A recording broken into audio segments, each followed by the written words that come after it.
آله وصحبه أجمعين ومن تبعهم بإحسان إلى يوم الدين.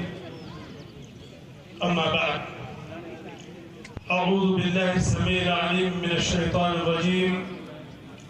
بسم الله الرحمن الرحيم. يا أيها الذين آمنوا لا يسخر قوم من قوم عسى أن يكونوا خيرا منهم. وقال النبي صلى الله عليه وسلم: شرار عباد الله المشاؤون بالنميمة والمفرقون بين الأحبة. رواه أحمد. محترم صدر باوقار، علماء گرامی قدر اور نوجوانان اسلام، بزرگان دین اور پردہ نشین خواتین اسلام، عزیز بچوں، آج کی اس کانفرنس امن اور استقبال رمضان کی مناسبت سے مجھے جس موضوع کا مکلف بنایا گیا ہے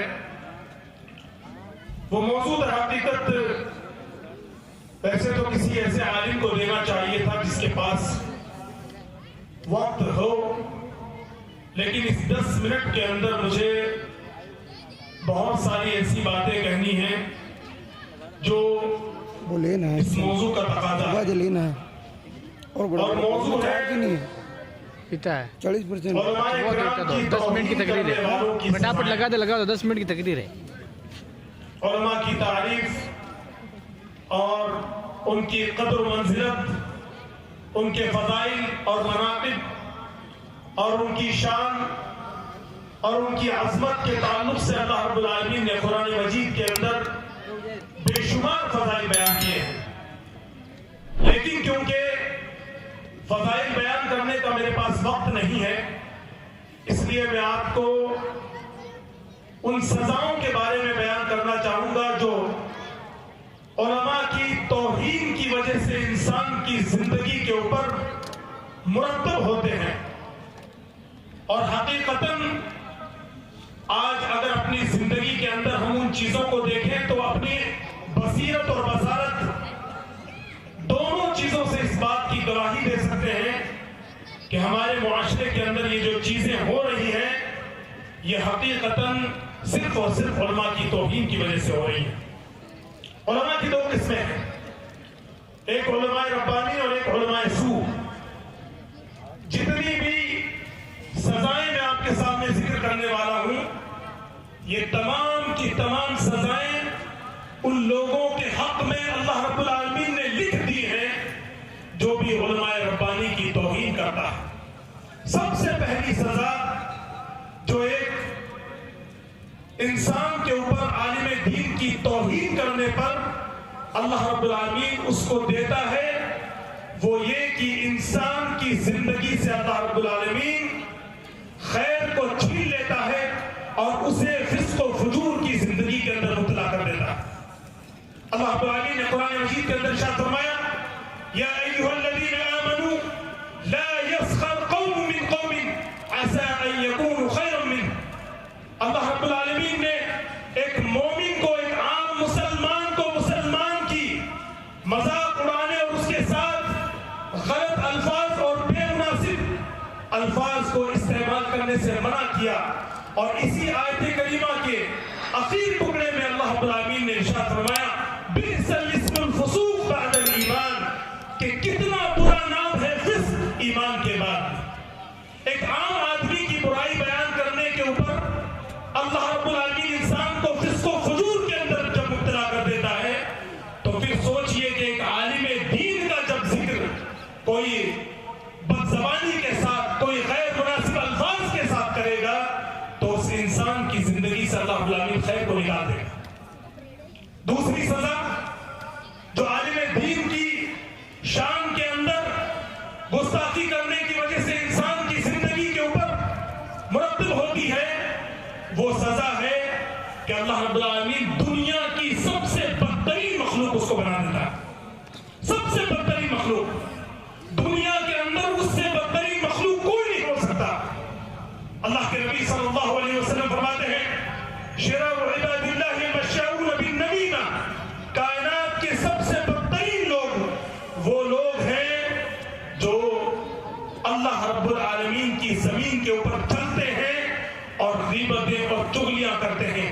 اللہ کے نبی صلی اللہ علیہ وسلم نے ایک عام لوگوں کے تعلق سے فرمایا.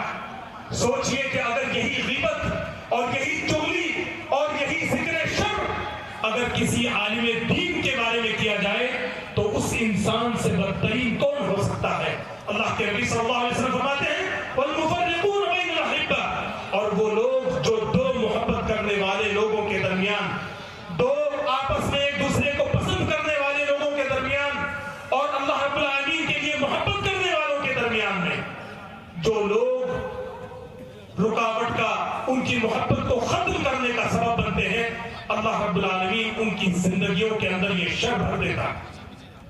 وہ تیسری سزا جو ایک عالم دین کی شان میں انسان جب گستاخی کرتا ہے، اللہ رب العالمین اس کو تیسری سزا کے اندر جو مبتلا کرتا ہے وہ سزا یہ کہ دنیا کا وہ سب سے جری اور بدترین انسان جو اللہ اور اس کے رسول کے خلاف جنگ کا اعلان کر رہا ہے. پورا قرآن اٹھا دیجیے، آپ احادیث اٹھا لیجیے، کہیں پر بھی اللہ رب العالمین نے اپنے سے جنگ کرنے کا ذکر نہیں کیا سوائے دو چیزوں کے، ایک سود خور کے تعلق سے اور دوسرا عالم دین کی شان میں گستاخی کرنے والے کے لیے.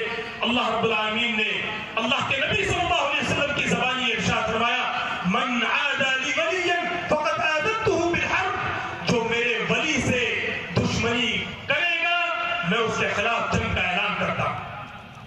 کیا یہ جو اللہ رب العالمین کا ذکر، قرآن و حدیث کی باتیں جو ہمیں سناتا ہے، کیا وہ اللہ رب العالمین کا ولی نہیں ہوگا؟ بلا شبہ اس سے بڑا ولی کوئی اللہ رب العالمین کا نہیں ہو سکتا جو اللہ رب العالمین کو بصیرت کے ساتھ پوچھتا ہے، جو اللہ رب العالمین کی عبودیت کا حق ادا کرنے کی حد المقدور کوشش کرتا ہے.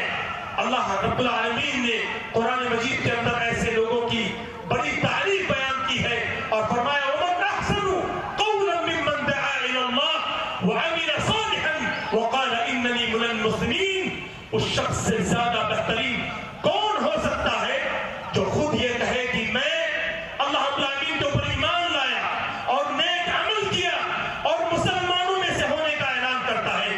اس سے زیادہ کون خیر کے اوپر ہو سکتا ہے؟ کون اس سے بڑا ولی ہو سکتا ہے؟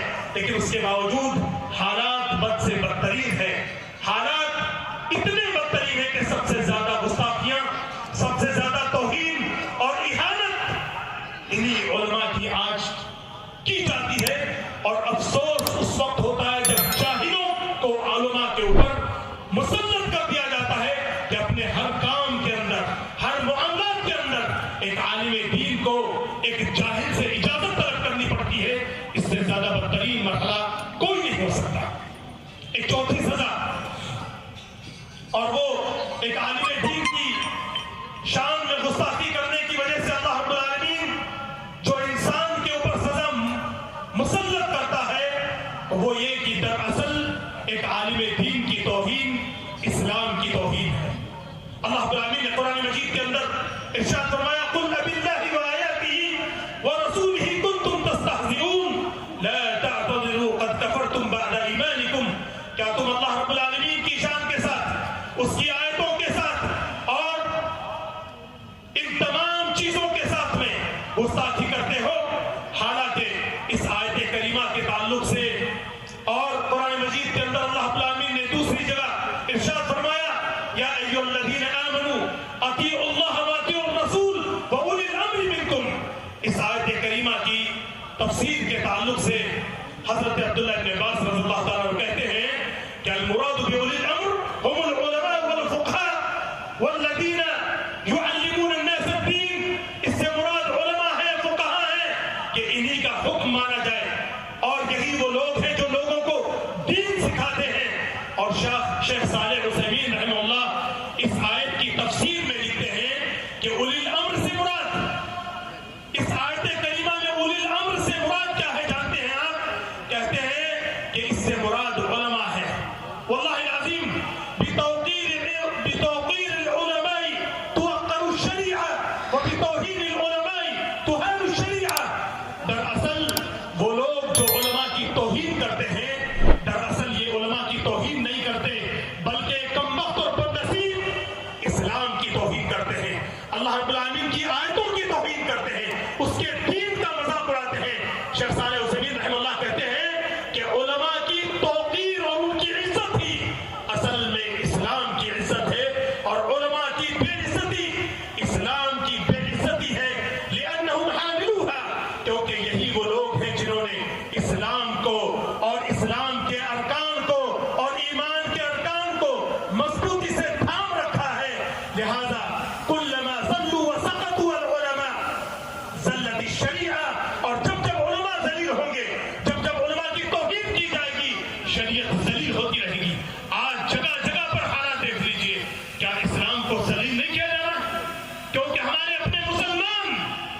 علماء کی قدر نہیں کر رہے، علماء کے حقوق کی ادائیگی نہیں کرتے، اور اسی لیے آج اسلام اجنبی ہو کر رہ گیا۔ اسلام کی وہ عزت جو صحابہ، چند مٹھی بھر صحابہ تھے، ان کے زمانے میں جو عزت تھی، آج وہ عزت اتنی کثرت سے ہونے کے باوجود علماء جگہ جگہ موجود ہیں، مسلمان موجود ہیں، سمندر کے چھاپ کی طرح موجود ہیں۔ ہمارے ملک ہندوستان میں 40 کروڑ سے زائد مسلمان موجود ہیں، لیکن اس کے باوجود بھی ہم ذلیل و رسوا ہیں۔ کیوں؟ کیونکہ ہم نے علماء کی توقیر اور ان کا احترام کرنا چھوڑ دیا۔ لہٰذا جب علم والوں کو ذلت و رسوائی کا سامنا کرنا پڑا ہے، اسلام بدنام ہوا ہے، اور جب اسلام بدنام ہوگا، مسلمانوں کو ذلت و رسوائی برداشت کرنی پڑے گی۔ مسلمانوں، یہ مدارس اور یہ دین اور یہ علماء اور یہ مسلمان، یہ تمام چیزیں ایک امانت ہے۔ ہم سب کی یہ ذمہ داری بنتی ہے کہ آج مدارس کے اوپر جس طرح کے حالات بنے ہوئے، ویسے بھی راجستھان کی زمین کے اندر تو اتنی بنجر زمین ہے کہ ہمارے پاس صرف 2 ادارے ہیں، ایک مکرانہ کا ادارہ ہے اور ایک جودھ پور کا ادارہ ہے، اور 2 چھوٹے موٹے ادارے ہیں، ایک گلابپورہ کے اندر ہو گیا، ایک کہیں اور، 2-4 کہیں مکاتب یا حفظ کے ادارے چل رہے ہیں۔ ان اداروں کو چھوڑ کر کے کوئی بھی اپنی اولادوں کو دین کی تعلیم عالم نہیں بنانا چاہتا۔ اسی وجہ سے اسلام کی عزت نہیں ہو رہی، علماء کی عزت نہیں ہو رہی۔ اس لیے اللہ کے واسطے میں اس مختصر سے اس وقت کے اندر آپ کو یہ پیغام دینا چاہوں گا، اور خصوصاً وہ لوگ جو مدارس کے ذمہ دار ہیں، اپنی اولادوں کو مدارس کے اندر پڑھائیے۔ آپ لوگ مدارسوں کے ذمہ دار بنے بیٹھے ہیں، لیکن آپ کی اولادیں دین کی تعلیم کو مدارس میں حاصل نہیں کرتی، اس سے بڑی بدنصیبی کچھ نہیں ہو سکتی۔ حقیقت میں وہ لوگ مدارس کی حکمرانی کے اہل نہیں ہو سکتے جو لوگ اپنی اولادوں کو دین کی تعلیم نہ دیں۔ اس لیے ان اداروں کا حتی مقدور تعاون بھی کیجیے، اور تبھی جا کر جب ہر گھر کے اندر عالم دین ہوگا، جب جہاں پر علماء موجود ہوں گے کثرت سے، تو انشاءاللہ تعالی علماء کی عزت بھی ہوگی، اور جب علماء کی عزت ہوگی، اسلام کی عزت ہوگی، اور اسلام وہ پودا ہے جتنا کاٹو گے اتنا ہرا ہوگا۔ اس لیے مسلمانوں، اپنے مقام کو سمجھو۔ اللہ رب العالمین نے بہت اونچا مقام دے دیا، ان اللہ الاسلام کہہ کر کے، اس قدر کو ہمیں سمجھنا ہوگا۔ باتیں بہت ساری ہیں، لیکن وقت کی کمی ہے۔ باقی ہمارے مہمان موجود ہیں، انشاءاللہ تعالی ان کے نصائح کو ہم لوگ سنیں گے۔ اللہ رب العالمین سے دعا ہے کہ رب العالمین تو ہمیں اسلام اور مسلمانوں کی اور خصوصاً علماء کی قدر کرنے کی توفیق عطا فرما، اور رب العالمین ہم سب علماء کو تو علماء ربانی بنا اور علماء سوء سے محفوظ رکھ۔ اللہم آمین۔ اقول قولی هذا واستغفر الله لي ولكم ولسائر المسلمين، وصلى الله على نبينا محمد وعلى آله وصحبه أجمعين، والسلام عليكم ورحمة الله وبركاته۔